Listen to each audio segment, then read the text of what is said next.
This is the Franchise Thunder Report, presented by Massengale Eye Care, Oklahoma City's leading eye care provider since 1989. Call 631-2020. Greetings, Thunder fans. Welcome to another season of Thunder Reports here on the Franchise. And from now until the end of the playoffs, and hopefully that's late June, we'll be bringing you several reports during the week of practices and games. So we hope you'll keep it right here on the Franchise for the best in Thunder coverage. Billy Donovan's our only guest today. He tells us that Patrick Patterson has yet to go through contact scrimmaging for the Thunder getting up to game time this week, so he's probably not a factor this week. But the Thunder did go through a light workout today, and you'll hear more from the coach on today's Thunder Report. Guys have done a good job. They've worked really, really hard. I think we've made progress in a lot of different areas, but as you, I think, start off the season with a new team, there's always going to be guys getting accustomed to one another, playing with one another, figuring each other out. And I think that that's a process that I'm excited about going through with these guys because of the kind of people they are. And I think their commitment to wanting to work together and their willingness to communicate of how well they can work with one another. So we'll hopefully continue to grow and develop and get better. But in terms of the things that we wanted to establish in training camp as it relates to offense and defense and identity and a certain style that we want to play, I think we've been able to do that. And now those guys getting on the floor and playing with one another and figuring each other out will be the next step.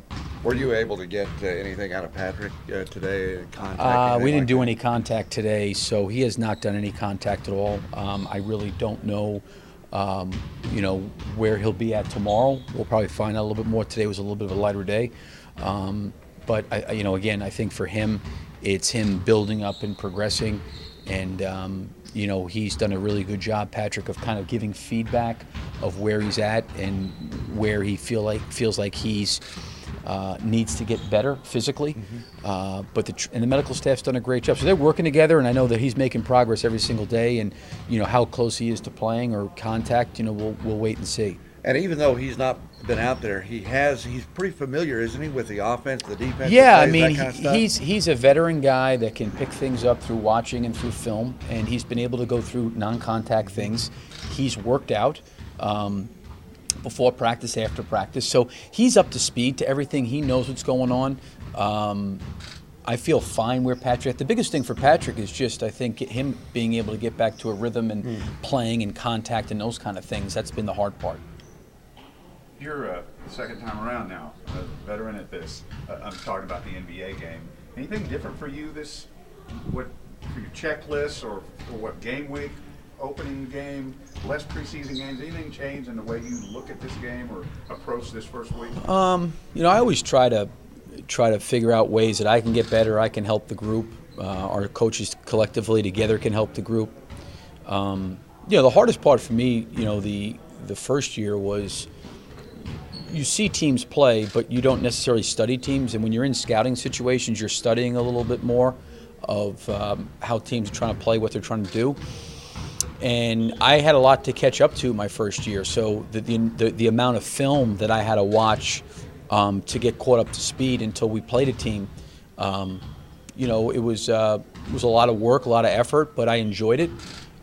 There's more of a familiarity and a comfort, in terms of being through the league now for 2 years, that I have a better understanding of. But that doesn't mean that I have any less feeling of, wanting to continue to get better and grow and improve and help the guys as much as I can.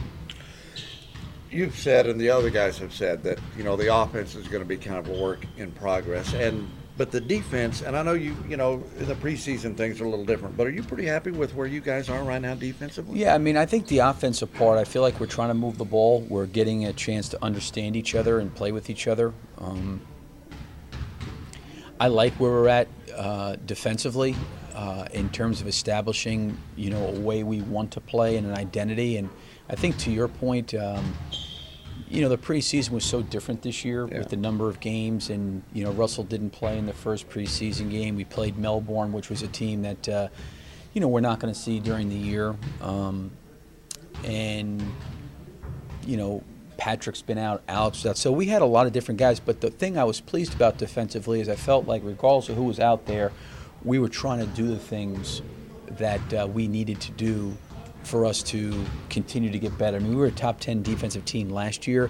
So can we make strides from last year and be better than that? And I think some of the things that we're trying to do, I felt like in the preseason they've worked really hard at. All right, that'll do it for this edition of our Thunder Report. Don't forget our pregame has moved to Heyday, and we get started at 6 o'clock on Thursday evening prior to the Thunder opener with the Knicks. We'll be back at Heyday in Bricktown for postgame coverage as well. And, of course, we'll have several practice reports between now and game day here on The Franchise. From the Thunder Integris Development Center, I'm David Garrett for 107.7 The Franchise and 107.9 The Franchise Tulsa.